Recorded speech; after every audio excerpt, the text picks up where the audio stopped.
My brothers, my sisters, when the sun rises and kisses the earth awake, there is a sacred invitation written in the sky. Come, begin again. Each morning is not just another chance to chase the world. It is an opportunity to dwell in the safety of God's embrace. To stand before the light and whisper, Lord, I am here. You see, too many souls rise with worry instead of worship. They check their phones before their faith. They open the news before they open the Word. But I have lived long enough to tell you this. If you don't start your morning in God's protection, the world will try to write your story for you. Psalm 27, the foundation of courage. The Lord is my light and my salvation, whom shall I fear? When you rise in the morning before the rush of the world begins, there is a holy hush that rests upon creation.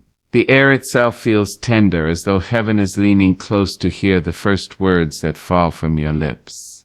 That is the hour when your soul decides how the day will unfold. Will you walk in peace, or will you wander in worry? Will you anchor yourself in divine protection, or drift into the noise of the world? It begins not with what you do, but with whom you meet at dawn.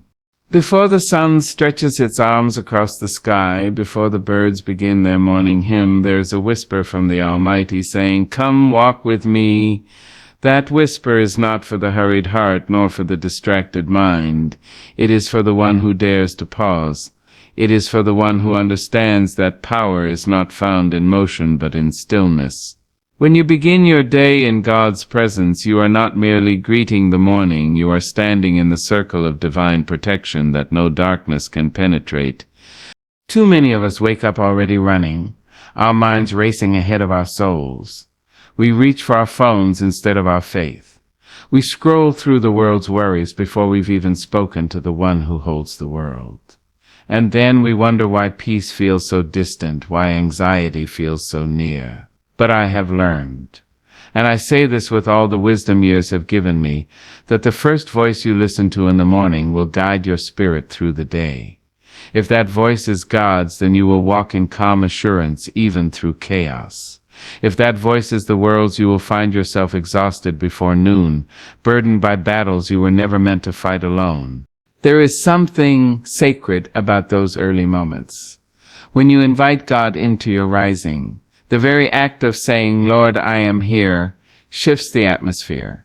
It's not a ritual, it's a relationship. When you wake and whisper His name, the angels take their posts around your home. When you open your heart in prayer, peace enters like sunlight through a window. And when you thank Him before you ask Him, blessings begin to move in your direction before you've even left your bed. I've seen people try to build their mornings on strength alone. They wake up and run into the day armed with caffeine and a plan, but without divine guidance. They are strong, yes, but strength without surrender is strain. Strength without stillness breaks under pressure. You see, when you begin your day in God's presence, you don't have to chase protection. Protection follows you. You don't have to beg for peace. Peace becomes your shadow, because you have already made the greatest decision of the day, to sit in stillness with the one who never sleeps. When David wrote, The Lord is my light and my salvation, whom shall I fear? He was not speaking as a man who never knew darkness. He was speaking as one who had faced lions, giants, betrayal, and despair. But David had learned the rhythm of victory. He sought God early. He began his mornings not with fear, but with faith. And that made all the difference. The same is true for us. When the morning finds you bowed in prayer, the afternoon cannot find you broken by fear. Imagine this. You wake up, and before your feet touch the ground, you close your eyes and say, Lord, guide me today. You sit for a moment, letting gratitude fill your lungs more deeply than air. You open your Bible, maybe Psalm 27, and you let those words pour over your spirit like living water. The Lord is my light. The Lord is my salvation. The Lord is the strength of my life. Suddenly the noise of the world grows quiet. Your heart feels steady. You sense that invisible covering, that holy shield wrapping around you. That is the power of beginning your morning with God. It doesn't mean the day will be easy. It means you will be ready. It doesn't mean you won't face trouble. It means trouble won't shake your peace. You will walk into your workplace carrying a calm that confuses people. You will face challenges with a confidence that seems almost supernatural, because it is. It's the confidence of someone who met the Creator before meeting the chaos. There's a beauty in slow mornings with God. It's a kind of poetry that the world has forgotten. Sitting in silence with your Savior, watching light crawl across your window pane, feeling the weight of His mercy on your shoulders, that's a language the soul understands. You can almost hear creation breathing in rhythm with you. You can sense the Spirit preparing your path, whispering promises you'll need later in the day. Be still, He says. I've gone before you. And just like that, you know, whatever happens, you are covered. When you start your day with God, gratitude becomes your compass. Instead of waking up asking, what do I have to do? You rise saying, thank you for another chance to do it.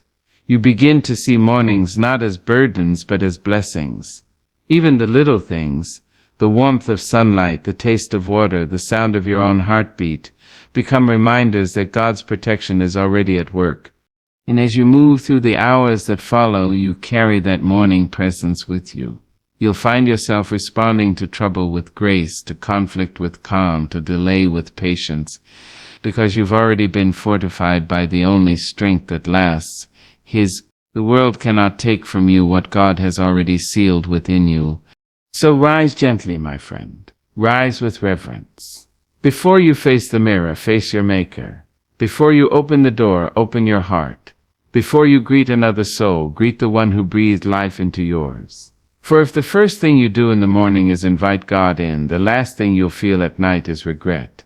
Let the morning be your sanctuary, and you will find that even the stormiest days cannot steal your serenity. Let your first words be words of faith, and you will walk through the world clothed in unseen armor. Because starting your morning in God's presence is not just a habit, it is a holy declaration that your life, your home, and your heart belong to Him. And when you make that declaration each day, heaven responds, so be it. There are some words that do not just rest on the page. They rise up and live in the heart. The Lord is my light and my salvation. Whom shall I fear? Those words, found in Psalm 27, are not merely scripture. They are a declaration, a drumbeat for the soul, a call to courage that has echoed through centuries of trembling hearts. David wrote them in the midst of danger, but he wrote them with divine confidence. He knew something deep and holy, that when God stands beside you, no shadow can stand against you. When I read that verse, I feel it. It does not whisper, it shouts with conviction. It carries the rhythm of faith and the melody of protection. You see, fear has a way of creeping into the corners of our mornings, into the quiet of our nights.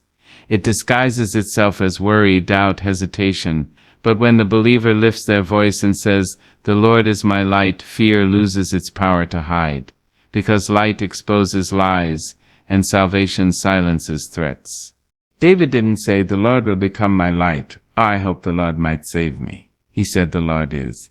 That is, carries weight. It is present, alive, immediate. It means that in this very moment, wherever you stand, God is your defender. He is not waiting to protect you once you've proven worthy. He is not waiting until the battle becomes unbearable. He is already standing guard, a light that cannot dim, a fortress that cannot fall.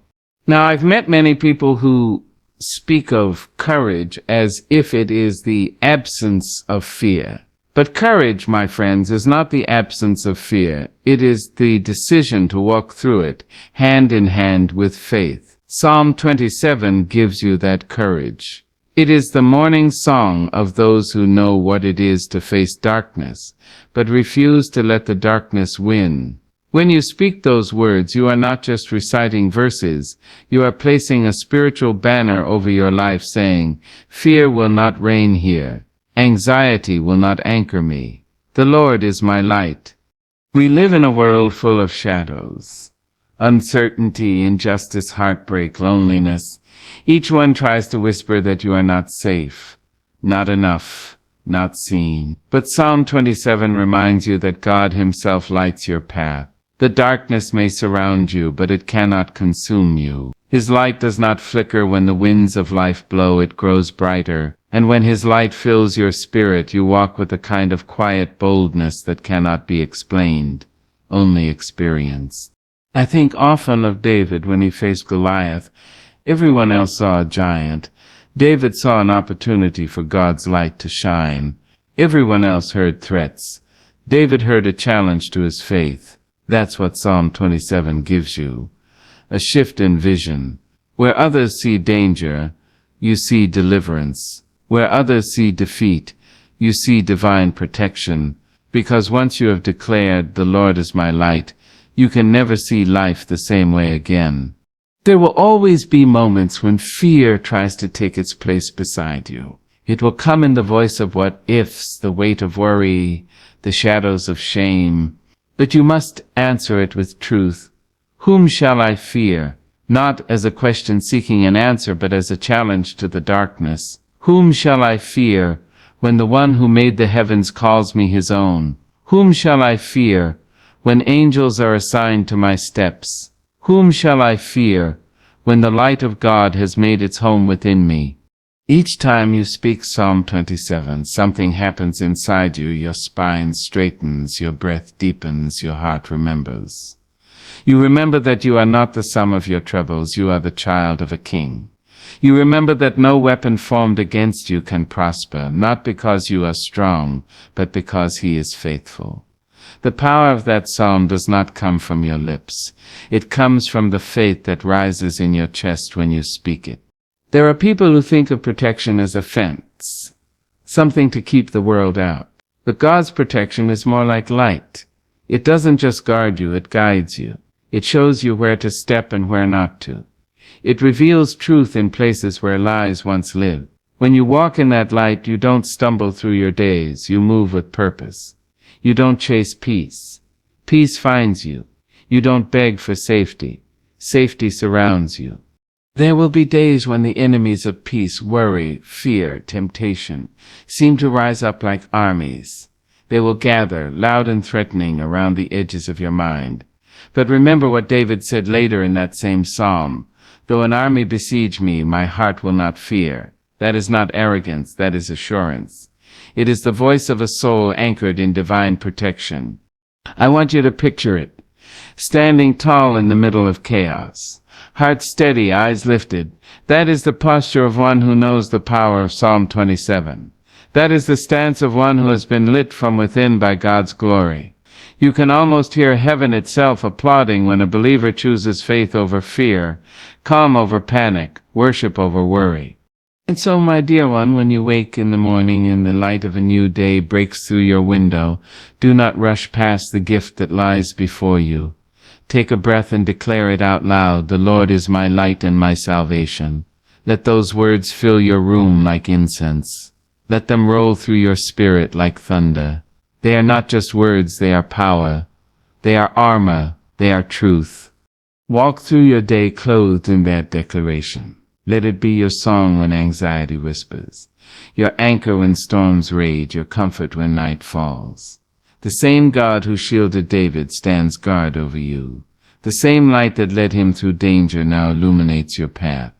And when fear dares to question your strength, you answer with confidence, "Whom shall I fear?" Then smile, for the answer has already been written in heaven, no one. For the Lord is your light, your salvation, and your strength forevermore. Fear is a familiar visitor. It comes softly sometimes, in the hush before dawn, whispering of what could go wrong. It slips beneath the door of your peace, curling around your thoughts, painting shadows where there should be light. And yet I have learned that fear is a liar dressed in the garments of truth. It tells you that you are alone when you are not. It tells you that you are weak when you have already survived storms that would have drowned others. It tells you that tomorrow will bring only trouble, though God has promised his mercies are new every morning. Fear comes often, yes, but faith, faith, is the mighty voice that tells fear to be still. Faith does not always roar. Sometimes it whispers, sometimes it trembles. Sometimes faith walks with a limp. But make no mistake, it still walks, and it walks holding the hand of God. There is a sacred exchange that happens when you replace fear with faith. You trade what is temporary for what is eternal. You trade trembling for trust. You trade the unknown for the one who knows all things. When the morning light first spills through your window, you are given a choice to let fear dictate your steps, or to let faith direct your spirit. Psalm 27 says, "Though an army besiege me, my heart will not fear. Though war break out against me, even then will I be confident." Do you hear that strength? David didn't say there would be no enemies. He didn't say the storms would cease. He said, even then, when the world shakes, when the future is uncertain, when tears have not yet dried, even then, he would trust God. That is the courage of faith. The truth is, fear feeds on attention. The more you look at it, the larger it grows. It whispers, you can't, until you start to believe it. But faith feeds on remembrance. When you remember how God has carried you through before, faith begins to bloom again. When you recall the nights you thought you wouldn't make it, and yet here you stand, faith stretches her shoulders and takes her place in your heart once more. Faith says, the same God who brought me through that valley will guide me through this one. I have stood at the crossroads of fear and faith more times than I can count. I have felt my knees shake and my breath shorten as the unknown approached. And each time I have heard that still small voice saying, "Do not be afraid, for I am with you." Those words don't erase the storm, they steady the soul within it. They remind you that courage is not the absence of fear, it is the choice to believe in something greater than fear. Fear is a thief. It steals peace, it steals sleep, it steals joy. But faith is a restorer. Faith rebuilds what fear tries to ruin. It plants seeds of confidence in soil that once held only doubt. It reminds you that you are not fighting for victory, you are fighting from victory, because God has already gone before you. There is a moment in every morning when the day feels uncertain, when your to-do list looks taller than your strength. That is when fear begins its whisper. You can't handle this. You're not enough. What if everything falls apart? But that is the very moment you must speak the language of heaven, the language of faith. You say, "The Lord is my light. The Lord is my strength. The Lord is the keeper of my soul." And something begins to shift. You feel heaven lean closer. You feel the trembling quiet itself. That is not your strength. That is your faith calling forth God's protection. Sometimes people believe faith means never feeling afraid, but that is not so. Faith means feeling afraid and standing anyway. It means trusting God while the ground still shakes beneath you. It means saying, even if I can't see the way, I know the Waymaker walks beside me. Faith doesn't deny fear, it dethrones it. It takes fear off the throne of your heart and places God back where he belongs. There will be days when fear will knock louder than usual. It will show you evidence, the unpaid bills, the doctor's report, the uncertainty of tomorrow. It will parade its logic, convincing you that faith is foolish. But oh child, faith is not foolish. Faith is freedom. Faith does not ignore reality. It invites heaven into it. Faith says, yes, the mountain is high, but my God made the mountain. Faith says, yes, the night is dark, but my God is light itself. There's a peace that comes only when you decide to stop feeding fear and start feeding faith. You feed faith by prayer. You feed faith by gratitude. You feed faith by speaking the word over your life. And with each act of faith, fear grows weaker. It may still whisper, but its voice no longer holds authority. When David wrote Psalm 27, he was surrounded by enemies, betrayed by friends, and hunted by those who once praised him. Yet he said, "My heart will not fear." That is not a man in denial. That is a man in divine confidence. He had seen too much of God's goodness to be intimidated by the enemy's threats. He knew that the same God who had delivered him from lions and giants would not abandon him now. And so must we remember. Every time you have survived what was meant to break you, your faith grew muscles. Every tear you've cried has watered the soil of your strength. And now when fear comes, you can smile gently and say, "I've met you before and I've seen you defeated. because once faith has tasted victory, it no longer trembles at threats. So when morning comes and your spirit feels uncertain, remember faith is not loud, but it is mighty. Let your first words be words of faith, not fear. Let your first thought be gratitude, not dread. Say, Lord, I trust you, and mean it. Say, even if I don't understand, I believe you are guiding me. Because when you speak faith, heaven listens. And when heaven listens, things begin to move in your favor. You do not need to be fearless. You need to be faithful. You do not need to have it all together. You need to stay together with God. Fear may visit, but faith is your home. And as long as you dwell there, as long as you anchor your mornings, your thoughts, your spirit in Him, no fear, no storm, no shadow can undo you. For the Lord is your light and your salvation and your strength forevermore. There is a deep yearning that lives in every human heart. A hunger to belong, to rest, to dwell in a place of safety that no storm can shake. That yearning is not for a house built of brick or stone. It is for the presence of God. David understood this longing when he wrote, "One thing I ask of the Lord, this only do I seek, that I may dwell in the house of the Lord all the days of my life." His words rise from the pages of time like a prayer wrapped in gold. He did not ask for victory, though he was a warrior. He did not ask for wealth, though he was a king. He asked to dwell, to live, to abide, to remain in the presence of the Almighty. To dwell in God's presence is to step out of the noise and into the stillness where your soul remembers who it is. It is to breathe differently, to walk with a rhythm that matches heaven's heartbeat. In that dwelling, fear has no permission to speak and anxiety has no power to rule. You begin to understand that peace is not found in perfect circumstances, it is found in perfect communion. The world offers distractions that glitter but fade, while God offers presence that glows even in the dark. There are people who run through life collecting things, houses, titles, applause, but still feel hollow. They have built kingdoms but have never built altars. They have gathered the world but lost the wonder of God's nearness. David knew better. He understood that everything else could be taken away, but God's presence was his true portion. He wanted to live not just with God but in God, to make his home in the very heart of divine love. When you dwell in the presence of the Lord, you are not visiting a sanctuary made by human hands. You become the sanctuary. The Spirit of God does not wait for you on Sunday morning in a pew. He walks with you through every moment of every day. He sits beside you when you weep. He stands beside you when you fight.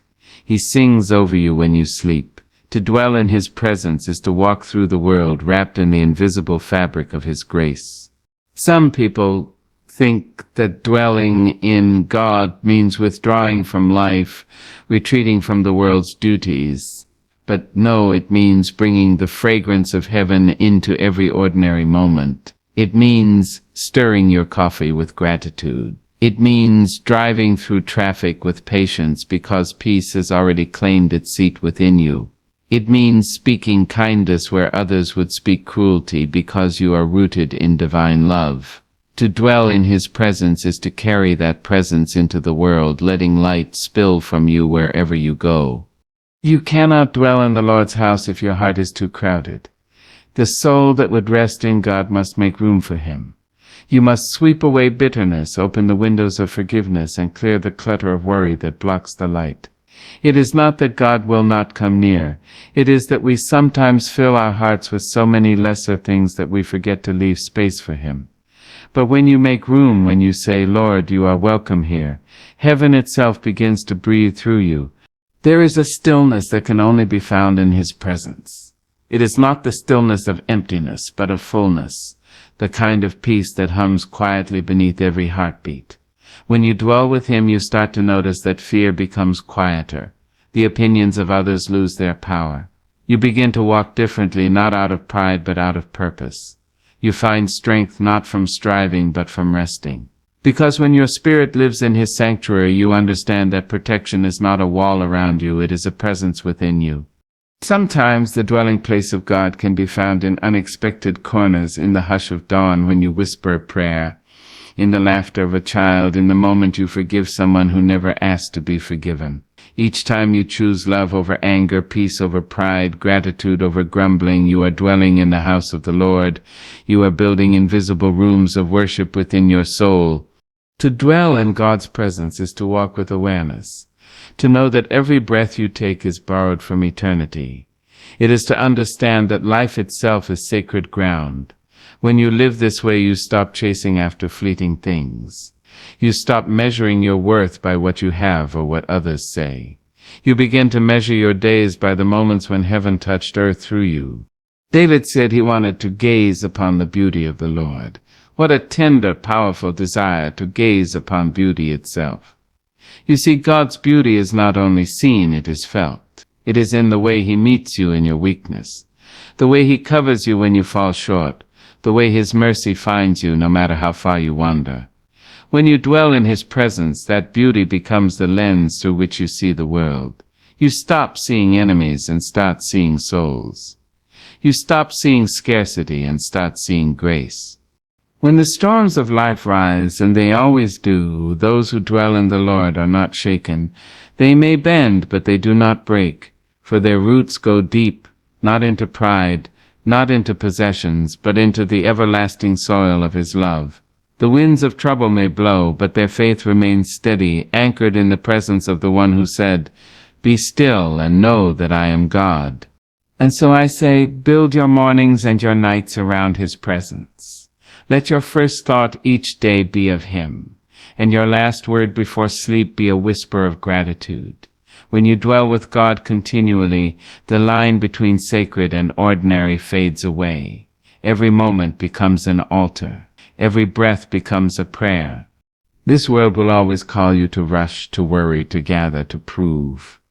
But the Spirit of God calls you to dwell, to stay close, to rest, to trust. For when you dwell in Him, you lack nothing. When you dwell in Him, you are never truly alone. When you dwell in Him, you are unshakable, unafraid, unbroken. To dwell in God's presence is not just to visit peace. It is to live there. It is to sit at the feet of eternal love and know that you are home. And once your soul has found that home, it will never again be satisfied with anything less. When the first light of morning brushes across the horizon, something sacred stirs. It is the sound of possibility, the whisper of divine renewal. Morning is God's way of saying, "Here, child, you have another chance." Each sunrise carries mercy folded within its beams, and each breath you take before the world awakens is an invitation to rise with purpose, to walk in confidence, to begin again beneath the covering of His protection. There is something holy about the way morning unfolds. The world is still, the air is tender, and your spirit, if you listen closely, can feel the nearness of God. Before the noise of life intrudes, there is a moment, fragile but powerful, where heaven seems to pause, waiting for your response.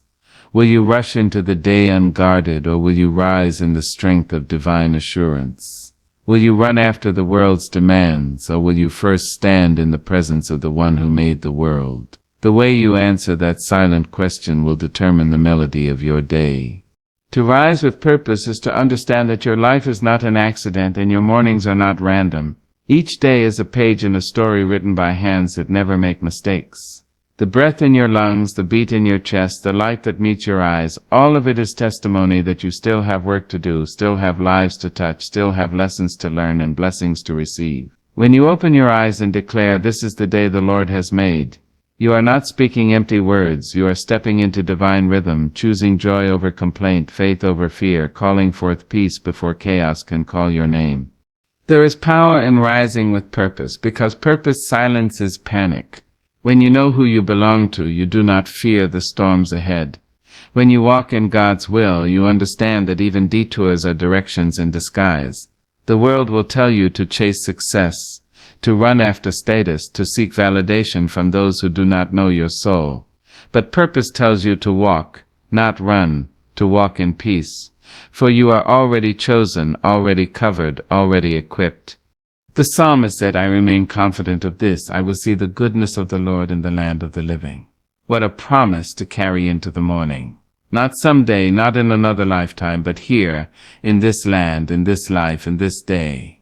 That confidence is not arrogance, it is awareness. It is the quiet knowing that goodness follows those who trust God's timing. It is the steady calm that comes when you realize you are walking beneath the wings of divine protection. When you rise in the morning knowing God goes before you, fear begins to lose its grip. The shadows that haunted your night cannot survive the dawn of His light. You start to move differently, not in haste, but in harmony. You speak with grace instead of grumbling. You face difficulty with dignity because you are walking with the awareness of divine companionship. God is not behind you shouting commands. He is beside you whispering wisdom. He is not far away in some unreachable heaven. He is near, guiding each step, guarding each moment. I have lived long enough to know that the world will test your peace. People will misunderstand you. Circumstances will disappoint you, and days will not always unfold as you hoped. But those who rise with God's purpose in their hearts walk through trouble without trembling. They may bend, but they do not break. They may cry, but they do not collapse. Because purpose gives you posture, it lifts your chin, steadies your heart, and reminds you that even in pain there is promise.